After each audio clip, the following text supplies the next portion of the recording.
Ang reimbursements ang isa sa pinakamahalagang mga skills na dapat alam ng isang Amazon VA. Kasi ang reimbursements is pera ang katumbas. Every successful reimbursement is equal to profit or pera.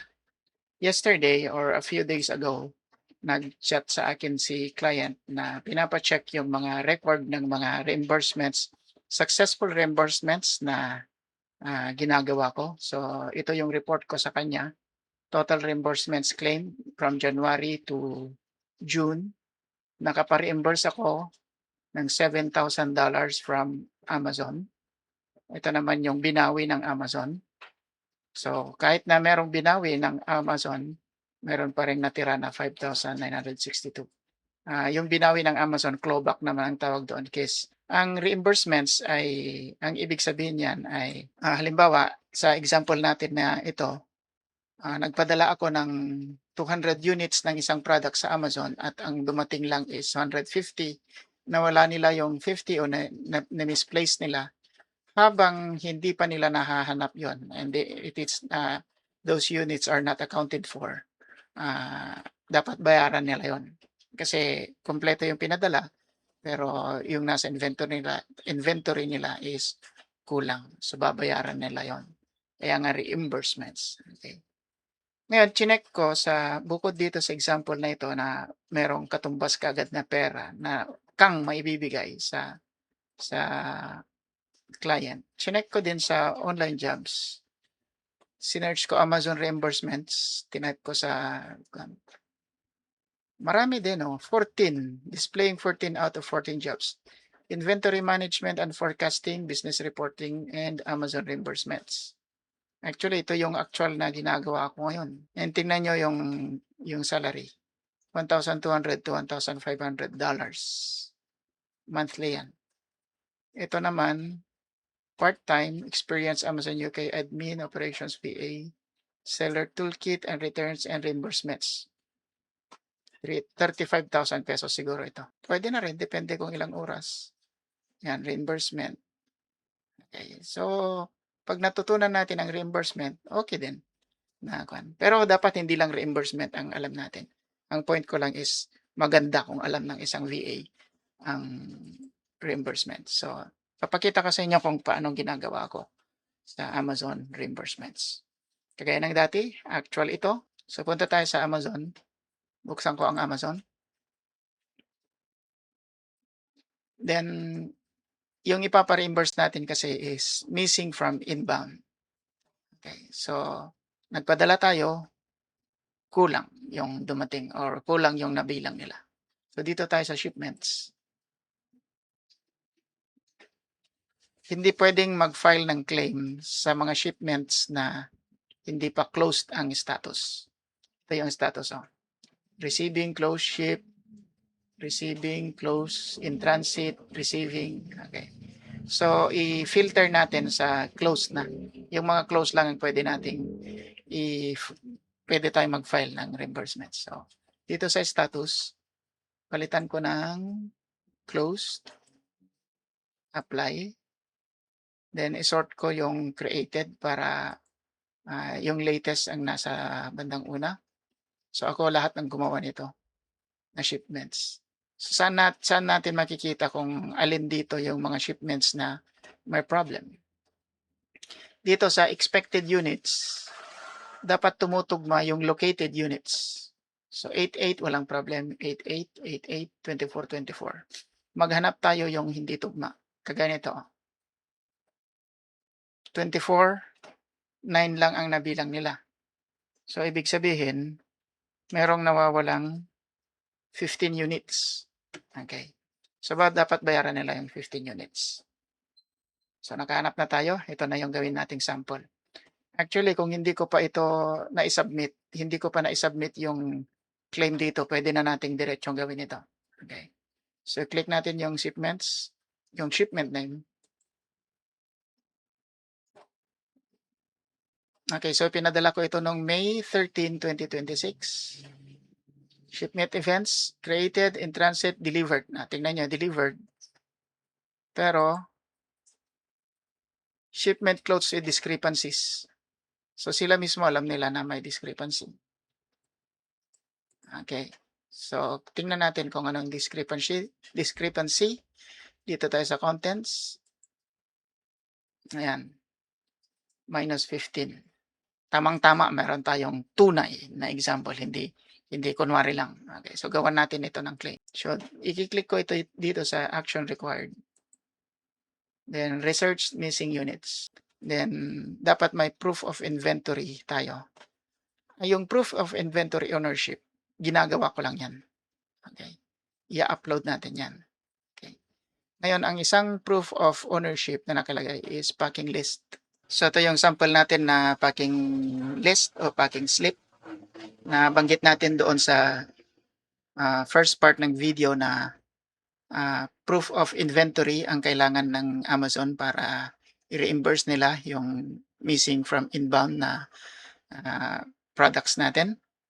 Itong packing slip na ito, ginawa ko lang sa Google Sheet. Pinalitan ko na yung totoong brand para hindi magreklamo, makikita nila. Okay. So, ang nakalagay dito is yung totoong brand. Then, nilagay ko yung logo dito dati. Tinanggal ko na. Pinalitan ko na rin yung mga address. Okay. So, i-fill up lang natin to. So, makikita nyo, ship from, ang ilalagay. Yung bill to is, ito yung may-ari, yung client natin ito, o yung pangalan ng kumpanya. Then, ship from, lalagay natin saan galing yung inventory, saan pumunta. Usually, this is lahat, copy-paste lahat. Shipment created, shipment ID. So, papakita ko sa inyo ito ngayon. So, gagawin natin ito. Kunwari, blanco pa ito. So, ito yung itsura nung pagkukopyahin natin. Pag-clinic natin yung action required doon sa unang video. Pero dito sa sample natin, dito sa screen na ito, walang discrepancy ito. So, balik tayo doon sa packing list. Sana yan? Ito. So, bill to ang una. Ito yung kukopyahin natin. Hindi. Yung kung pala yun. Yung bill to is yung client natin. Ship from. Ito. Yung ilalagay natin sa ship from is ito. Kukopyahin natin yan. Then, ship to. Kukopyahin din natin yan. Then, shipment created. Nandito rin. Yun o. 5/5/2026. So, ilalagay din natin dito. Then, shipment ID, saan yan? Ito ang shipment ID, FBA. Yan. Then, anong next? Reference ID, yung nasa babaan ng shipment ID, yun, 8LY5TRP. Then, ito, wag na nating palitan. Pag nag-work na kayo, baka may dati ng packing slip na ginagamit ang client nyo. And kung wala pa, pwede kong ibigay sa inyo ito. Then, item MSKU, saan yan? Balik tayo doon. Yun, Ocean Breeze 24 ounce. So, kopyahin din yan. Description. Yung description is the same as the title. So, copy-paste din ito. Then, yun na. Okay na. So, pero hindi Google Sheet ang isi-send natin. So, ang gagawin natin is file, print, then current sheet, okay na yan. Click next. Then yan, save as PDF. And then, save. Okay, Provincianong VA packing slip. Lagay ko demo. So, meron na tayong demo. Then, yun yung i-upload natin sa Seller Central. So, balik tayo doon sa dating video. Papakita ko kung saan i-upload. Okay. Proof of inventory. So, i-choose file na natin. Then, ito yon. Select, open, upload. Okay. Ngayon, ilagay natin dito yung mga discrepancy. Meron akong pattern na nilagay din dito sa notepad. Hanapin ko lang. Sana hindi matagal ang paghanap. Discrepancy. Yun, inventory discrepancy. So ito yung format. ASIN, FNSKU, ship units, receive. Okay. Ito yung ilalagay natin doon, pero babaguhin natin yan. So anong ASIN? Sa part na ito ng continuation ng video.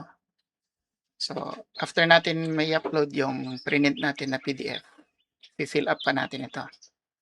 So sasabihin daw natin yung known discrepancy, description of shipping boxes, UPC, any misprep activity. Then meron akong ginawang format. Kinopya ko ito sa Helium 10. Ito. Ganito lang yung format niya na ginagawa ko. So, ano yung ASIN, ano yung FNSKU, ilan ang na-ship, ilan yung na-receive nila. So, ito yung discrepancy. So kapag nag-send ka ng 300, 296 lang ang na-receive nila. So, number 4. So, paano mo ito i-fill up para may paste dito? Saan galing yung mga yan? So, punta tayo doon sa shipment summary. Okay. Dito mo makikita yun. So, nasa na yun? Okay. So, ASIN, yun kopyahin mo yun, palitan mo yan. FNSKU, yun yung X00. Kopyahin mo yun, palitan mo yan. Then, yung ship units, doon sa sample natin doon sa lumang video, 24 ba yata yung sinend? 9 lang yung na-receive. So, 24 minus 9. Ayun din, minus 15 yata. 9 yung na-receive. Ayan. Then, kopyahin mo yan. Control-C. Then, yun yung ipipaste mo dito. Paste dito. Hindi ko may paste kasi screenshot to. And then, pag na-paste na dyan, click dong preview the request. Then, yung karugtong, balik tayo doon sa lumang video ulit. Preview request. Click. Okay na. Submit na natin. Submit. Actual yan. Hindi yan kung kunwari. Kunwari. Case submitted. Meron na siyang case ID. Close. Ngayon, kung hahanapin natin yan sa managed support cases, nandun na yan.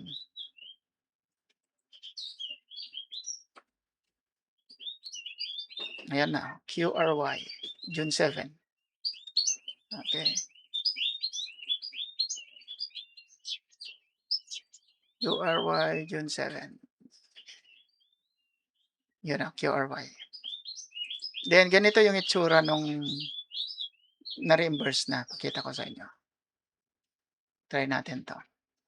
Missing items from inbound. Ayan We have initiated 130.72 USD. Meron pang malalaki dito $700, parang ganun. Na-reimburse ko noon. Or 548 lang to. So, konti lang ito siguro. Ilang units lang ito? Units lang. Okay, so ganun ang mag-file ng reimbursement claim sa missing items from inbound. Pag meron kayong skill na yan, magiging valuable kayo sa client ninyo pag nag-work na kayo. See you on the next video.